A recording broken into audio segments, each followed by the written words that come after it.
প্রাণের ভাইরা আমার, বন্ধুরা আমার, পবিত্র কোরআনুল কারীম থেকে আমি একটা আয়াত তিলাওয়াত করেছি।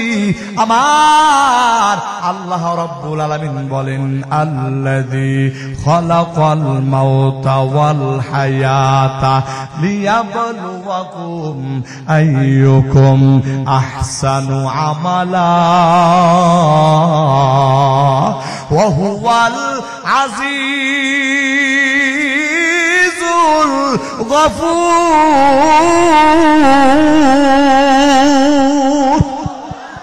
আমার আল্লাহ বলতেছে, এ বান্দা, আমি আল্লাহ হায়াত আর মউত সৃষ্টি করলাম। ও বান্দা, এই হায়াত আর মউত কেন সৃষ্টি করলাম? যাতে করে বান্দা, আমি আল্লাহ তোদেরকে একটু যাচাই করে দেখি, আমি আল্লাহ তোদেরকে একটু পরীক্ষা করে দেখি যে তোদের ভিতরে কোন কোন বান্দা ভালো ভালো আমল করে আমি আল্লাহ তাআলার দরবারে হাজিরা দেয়। প্রাণের ভাইরা আমার, বন্ধুরা আমার, হযরতে বিলাল ছোট্ট ছোট্ট আমলের কারণে আমার আল্লাহ তাআলার কাছে এত দামি হয়ে গেছে। ওরে বন্ধু, আমার আল্লাহ এই কথাটা বলতেছে, এ বান্দা, আমি আল্লাহ এই দুনিয়াতে তোদেরকে কিছু ডিউটি দিয়ে পাঠাইলাম। এই ডিউটিকে কতটুকুন পালন করে, এই জন্য আমি আল্লাহ তোমাদেরকে দুনিয়াতে পাঠায়া পরীক্ষা করলাম। ওরে বন্ধু, এবার আমি আর আপনি একটু চিন্তা ফিকির করা দরকার।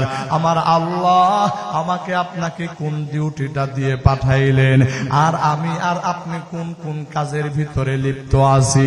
আমার প্রাণীর ভাইরা আমার, বন্ধুরা, আলোচনা বেশি লম্বা হবে না, আলোচনা তো করবেন কুতুবুল আলম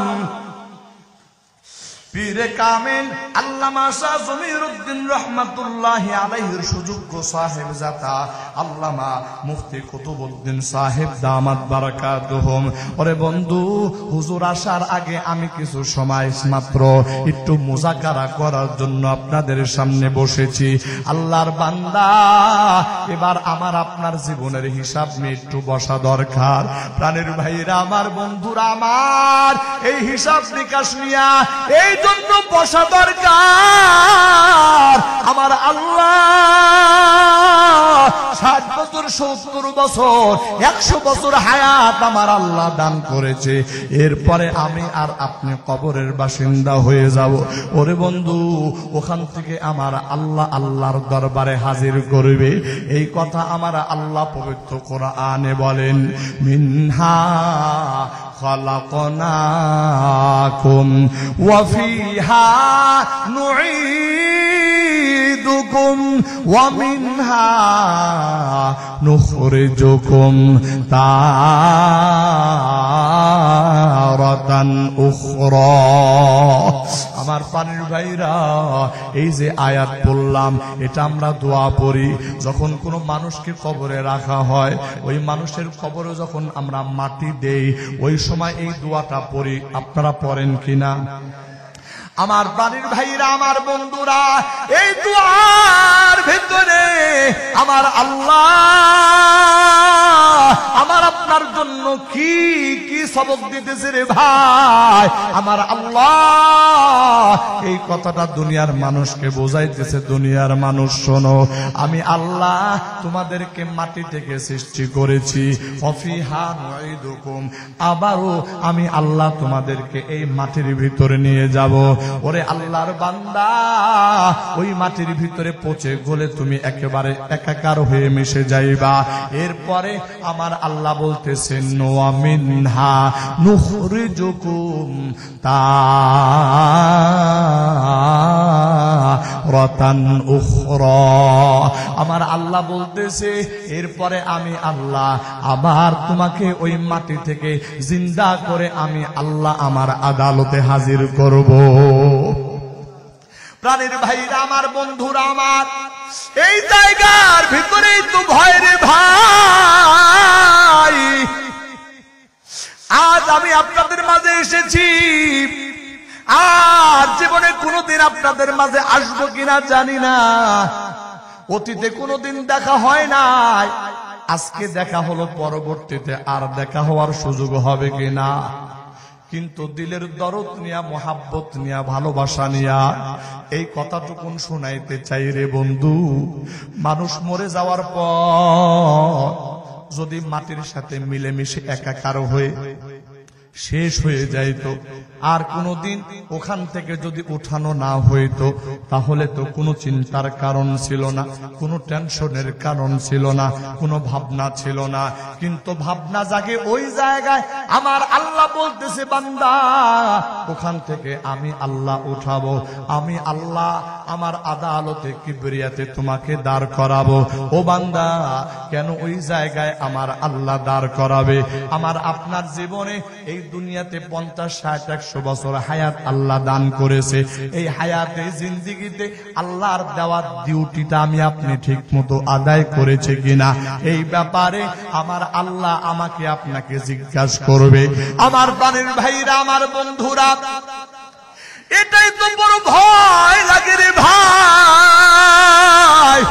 ওই সময় আমার আল্লাহর আদালতে কি জবাব দেব? আমার আমল নামার ভিতরে নামাজের দিকে যখন তাকাবে নামাজ নাই, আমার আমল নামার ভিতরে যখন তাকাবে জিকির সেখানে খুঁজে পাওয়া যাবে না। আমার আমল নামার ভিতরে যখন দেখা হবে দান সদকা পাওয়া যাবে না। আমার আমল নামায় যখন দেখা হবে সত্য কথা পাওয়া যাবে না। আমার আমল নামায় যখন দেখা যাবে জুলুম অবিচার দেখা যাবে। আমার আমল নামা যখন দেখা হবে, আমার আমল নামার ভিতরে শুধু নাফরমানি আর নাফরমানি। আমার প্রাণের ভাইরা, আমার বন্ধুরা, ওই সময় আমার আল্লাহর আদালতে এই চেহারাটা আমি আর আপনি কেমন করে দেখাবো রে ভাই? এই ভয় আমার আপনার ভিতরে কোনো সময় জাগ্রত হয়েছে কিনা? ও বন্ধু, আমি আর আপনি এই ভয়, এই চিন্তা করি না। আমি আপনি জীবনে কতদিন এই কাজটা করেছি, কতদিন এই কাজটা করেছি? জীবনে কোনদিন রাতের অন্ধকারে এই হিসাব করেছি নাকি যে আমার বয়স এখন 30 বছর, এই 30 বছর বয়স থেকে নিয়ে আমি কোন দিন থেকে নামাজ ধরেছি? আমার জীবনে কয়েকটা নামাজ আমি পড়েছি, কয়েকটা নামাজ আমি ছেড়েছি। আমি কি কোরআনুল কারিমের তিলাওয়াত করতে জানি কিনা? আমি কি দিন আর রাত 24 ঘন্টা সময়ের ভিতরে আমার আল্লাহর সন্তুষ্টির জন্য একটু জিকির করতে পারলাম কিনা? ওরে বন্ধু, এইরকম চিন্তা চেতনা করার সময় সুযোগ আমার আপনার হয় নাই। যেই সময় সুযোগ হয়েছে সেটা হলো আমরা আখিরাতের ফিকির না, বরং দুনিয়ার ফিকির নিয়ে ব্যস্ত ছিলাম। বাড়ি একটা হয়েছে, আরো একটা বাড়ি কেমন করে বানানো যায়। গাড়ি একটা আছে, আরো একটা গাড়ি কেমন করে বানানো যায়। ফ্যাক্টরি একটা আছে, আরো একটা ফ্যাক্টরি কেমন করে বানানো যায়। দুনিয়া দুনিয়া দুনিয়া করে চিন্তা ফিকির করে করে আমি আমার আখিরাতটা নষ্ট করে দিলাম। ওরে বন্ধু, আজকে এই ময়দানে আল্লাহর ওলির হাতের ভিতরে আল্লামা কুতুবউদ্দিন নানুপুরি রহমাতুল্লাহি আলাইহি হুজুর আমার পরে স্টেজের ভিতরে আসবেন, নসিহত করবেন। হুজুর আপনাদেরকে নিয়ে দোয়া করবেন, প্রাণটা খুলে, মনটা খুলে। যদি আল্লাহর কোনো বান্দা আজকের এই কথাগুলো শোনার পরে যদি আপনার দিলটা পরিবর্তন হয়, তাহলে মালিকের দরবারে তওবা করবেন, আল্লাহ জীবনে এক ওয়াক্ত নামাজ ছাড়বো না, জীবনে আর কোনোদিন মিথ্যা কথা বলবো না, জীবনে আর কোনোদিন সুদ খাবো না, জীবনে আর কোনোদিন ঘুষ খাবো না।